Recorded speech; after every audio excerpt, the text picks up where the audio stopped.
नमस्कार। मुंशी प्रेमचंद की लिखी हुई कहानी निराशे लीला।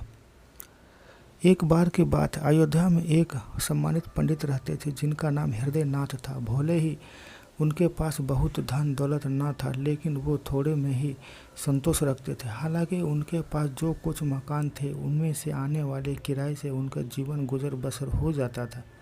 किराया बढ़ाने के साथ ही उन्होंने एक सवारी खरीद ली। जिंदगी का तजुर्बा न होने के बाद भी किस प्रकार से जीवन यापन करना है इसका बहुत कम ज्ञान था। इन्हें जैसे ही उनकी पत्नी जागेश्वरी थी। उन्होंने इस तरह के समाज में रीति रिवाजों से डरकर रहने वाली।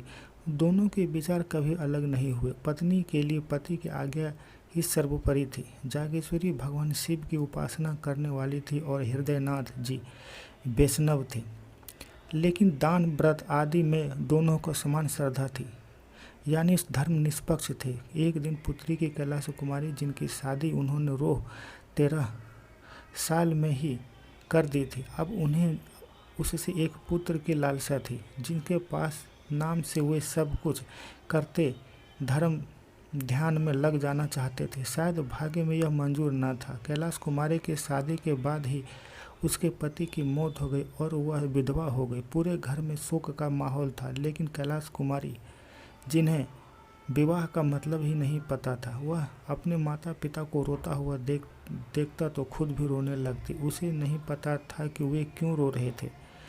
वह तो सिर्फ अपने माता पिता को रोते देखती तो उनका अपने प्रति प्रेम देखकर रोने लगती। उस बेचारी को तो कभी पति का मतलब भी मालूम नहीं था। वहीं जब भी माता पिता अपनी बेटी का चेहरा देखते तो वह दुख और उससे रोने लगते थे। कैलाश कुमारी को लगता था कि महिलाएं पति के मृत्यु के बाद इसलिए दुखी होती है क्योंकि पति हमें महिला के और बच्चे का पालन पोषण करता है। ऐसे में उसे चिंता करने की ज़रूरत क्यों है? उसके पास तो उसके माता पिता हैं, तो उसकी सारी इच्छाएं पूरी कर सकते थे। कैलाश कुमारी को बस यह दुख था कि उसकी सहेलियां भी उसके साथ खेलने ना आती हैं। अब जब माँ से सहेलियों को बुलाने की आज्ञा लेते जाती तो माँ फूट फूट कर रोने लगती। इसलिए उसने माता के पास जाना छोड़ दिया और अकेले बैठकर किस्से कहानियाँ पढ़ा करते थे। उसके अकेले रहने से माता पिता को लगा कि बेटी बहुत दुखी है और अकेले रहकर शोक मना रही है। एक दिन पिता हृदयनाथ ने अपनी पत्नी से कहा, मेरा मन करता है कि यहाँ से कहीं दूर चला जाऊँ। अब मुझसे बेटे का दुख देखा नहीं जाता है। जागेश्वरी अभी भी यह सब नहीं देख सकती थी। भगवान, मुझे अब और नहीं जीना है। हृदयनाथ, अगर हमारी बेटी दुखी हो तो बहुत बुरा होगा, हमें कुछ करना चाहिए। जागेश्वरी ने कहा, मेरी तो कुछ समझ में नहीं आ रहा है कि आप ही बताएं। हृदयनाथ, हम लोगों को यह इस प्रकार से मातम मनाना छोड़कर उसका दिल बहलाना चाहिए। तुम उसका मन कुछ न कुछ मनोरंजन करने का बहला दिया करो। जागेश्वरी, हाँ, मैं ऐसा ही करूँगी। पहले तो मैं उसे देखकर रो पड़ती थी, लेकिन मुझे खुद पर संभाल कर उसका शोक दूर करना होगा। हृदयनाथ बोले, अब मैं भी उसके लिए को बहलाते हुए प्रयास करूँगा। हमें उसे हर समय मनोरंजन में लगाए रखना चाहिए। दोनों ने ऐसा विचार बनाया और फिर कैलाशी के लिए मनोरंजन के सामान इकट्ठा करना शुरू कर दिया। इसके हंसते हुए बात करना, घुमाने ले जाना, नींद में नाव की सैर कराना, रोज थिएटर ले जाए और नए नए नाटक दिखाना उनकी दिनचर्या का हिस्सा था। हृदयनाथ भी कभी उसे कश्मीर का दृश्य, कभी स्विट्जरलैंड की झांकी और झरने दिखाते तो कभी ग्रामोफोन पर गाने बजाकर सुनाते। कैलाश कुमारी इन सब से खूब मजे लेती। अब उसकी सहेलियों भी अपने आने लगी थी। इस प्रकार कुछ साल कैसे निकल गए पता ही नहीं चला। कैलाशी को तो इन सब की आदत हो गई थी और वह बिना इस सब से एक भी दिन चैन से नहीं रह पाती थी। उसे थिएटरों और फिर सिनेमा, उसके बाद मेस्टेरिज्म और हेमोटिज्म वाले नाटकों की आदत हो गई थी। साथ ही उसे ग्रामोफोन पर आने वाले नए रिकॉर्ड भी सुनने लगी और इस संगीत की लत भी लग गई थी। उसे अब हमारी दुनिया में कोई मतलब नहीं था। वो तो अपने काल्पनिक संसार में डूबी रहती थी। कैलाश कैलाशी अपनी सहेलियों से भी घमंड भी बातें करते थे और कहते थे कि यहाँ के लोगों को ज़िंदगी जीना नहीं आता है। जीवन तो विदेशों में लोग जीते हैं मनोरंजन के साथ, इसलिए वो इतना खुश रहते हैं कि किसी भी इस कार्यक्रम में माँ और बेटी साथ जाते हैं। इस प्रकार से बाहर घूमकर और सैर सपाटा लोगों को देख नहीं गया। लोगों का मानना था कि विधवा औरतों को सिर्फ पूजा पाठ तीर्थ व्रत करने चाहिए, यह मनोरंजन के साथ उनके लिए नहीं होते। कैलाशी के माता पिता को शर्म करना चाहिए, इस प्रकार से अपनी बेटी को सिर पर चढ़ा कर रखा है। महिलाएं बोलती बाप तो ठीक है, लेकिन माँ ने बिल्कुल ही नहीं सोचा कि दुनिया वाले क्या कहेंगे। इस प्रकार से लोगों ने बातें होने लगी। लेकिन एक दिन सभी स्त्रियों ने जागेश्वरी के यहाँ जाने का फैसला किया।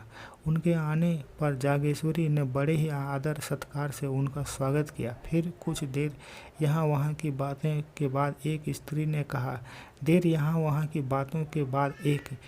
ने कहा, बहन तुम तो आराम से हो, तुम्हारे दिन हंसी खुशी में निकल जाते हैं, हमारे लिए तो हर दिन पहाड़ जैसा कटता है। तभी दूसरी औरत ने कहा, आखिर तुम्हारे पास इतना समय कैसे मिल जाता है, हमारा दिन तो चूल्हा चक्की करते हुए निकल जाता है। जब समय मिलता है तो कभी बच्चे को संभालो तो कभी घर वालों को, हम तो पूरी कठपुतलियों के जैसे नाचते रहते हैं।